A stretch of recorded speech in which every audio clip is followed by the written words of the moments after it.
Hey everyone, welcome. So today we are unpacking a really, truly fascinating story about a globally recognized business. And what's wild is that it was built entirely around solving a deeply personal, frankly, deeply unfair injustice. We're going to look at how that little green owl we all know so well actually came to be.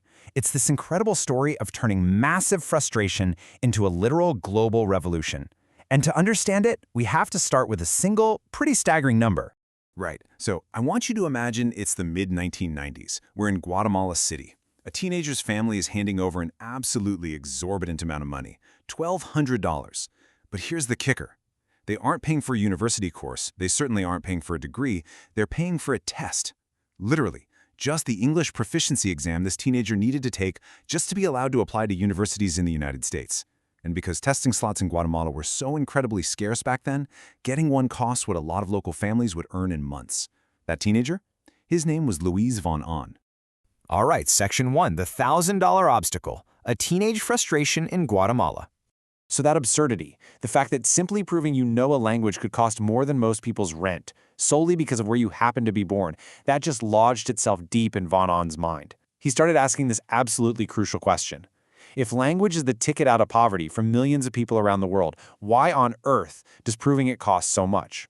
And years later, when he was a highly successful computer scientist, he started wondering, well, what if the absolute best language education in the world was just, free?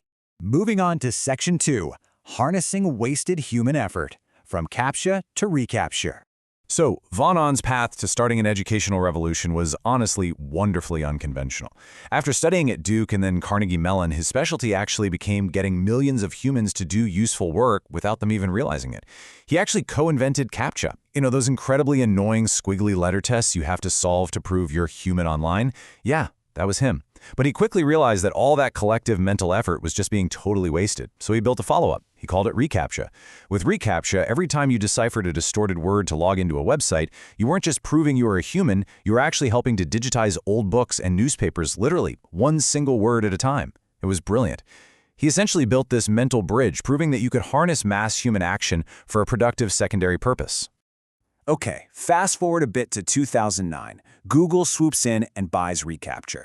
Suddenly wealthy and holding a professorship, von Ahn sits down with his brilliant Swiss PhD student, Severin Hacker. They're trying to figure out what problem is actually worth spending the rest of their energy on. And they zeroed right in on the brutal inequality of language education. So in 2011, they founded Duolingo. They launched publicly in June of 2012, and guys, the growth was so explosive that by 2013, Apple named Duolingo its iPhone App of the Year. That was the very first time an education app had ever beaten out the giant gaming and entertainment apps for that top spot. Pretty wild, right? Section 3, the radical free constraint, building backward from a mission. So here's the thing about traditional startups. They almost always solve their business model first. They figure out how they're going to make money, and then they kind of bolt a nice-sounding mission statement onto it afterward. Duolingo did the exact opposite. Their absolute founding rule was that the app had to be genuinely free, not a freemium trial, not some stripped-down version that's useless unless you pay, completely free. Why? Because the people who needed it the absolute most, people in places like Guatemala or the Philippines, could never, ever afford to pay for it. So they established this radical constraint first, and that created a massive puzzle. How exactly does a completely free product survive? Well, the answer was pure von Ahn. It was this two-sided trick, basically a rebirth of that whole reCAPTCHA concept we talked about earlier. Learners would get totally free language lessons, right? But as the advanced students practiced translating real sentences, their combined aggregate work was actually translating real documents. Media companies like CNN and BuzzFeed were paying Duolingo for exactly that. They contracted the platform to translate their articles into languages like French, Spanish, and Portuguese. The learners paid with their mental effort, which, hey, was valuable to them anyway for the practice, and the lesson stayed 100% free. Section 4, gamifying language education, the science of habit. The world's response instantly proved that this product was solving a real, deeply felt injustice. The private beta waitlist swelled to hundreds of thousands of people before the thing even officially launched. But the big question was, how do you keep those learners coming back every single day? Well, they approached it with absolute scientific seriousness.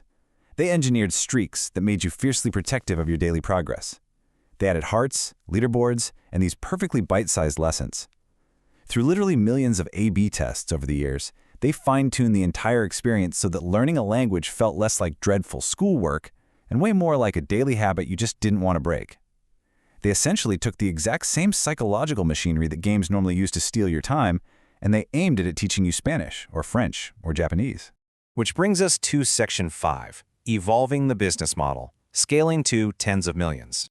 Now, the honest truth here is that their clever first business model, it just couldn't survive contact with massive scale. As the user base absolutely exploded into the tens of millions, the translation as revenue model, as elegant as it was, just couldn't keep up. The supply of learner translations and the actual demand from media partners simply didn't scale together. So, to keep that free forever promise alive, they had to pivot. They evolved to Model V2. This meant layering unobtrusive advertising into the free tier and introducing a premium subscription, Duolingo Plus, for users who wanted to remove those ads and get a few extra conveniences. And you know, it's an almost poetic structure now when you think about it. Subscribers in wealthy countries effectively subsidize the free education for learners in poorer countries. The business model changed completely for sure, but that core promise, it never did. And finally, Section 6, Solving Real Unfairness, a billion-dollar impact. Today, that little green owl serves over 100 million monthly learners. Just let that sink in for a second. More people learn languages on Duolingo today than in all U.S. high schools combined. That is wild. It led to a massive IPO in 2021, valuing the company in the billions. And maybe the best part? They introduced the Duolingo English test. It's accepted by thousands of universities around the world, and it costs only a tiny, tiny fraction of that brutal $1,200 exam that Van Aan originally had to take. He quite literally dismantled the very barrier that stood in his own way all those years ago. I really want to leave you with this powerful quote straight from our source material for this explainer. It says, "The unfairness that once stood in your way might be the most valuable problem you'll ever solve." This whole story just perfectly shows that an obstacle you faced personally can actually become the entire mission of the business you build. So it makes you wonder, what personal frustration or everyday unfairness have you simply accepted as just how the world works? And more importantly, what if you decided to be the one to finally solve it? Think about that for a bit. Thank you guys so much for exploring this with me, and I'll catch you in the next one.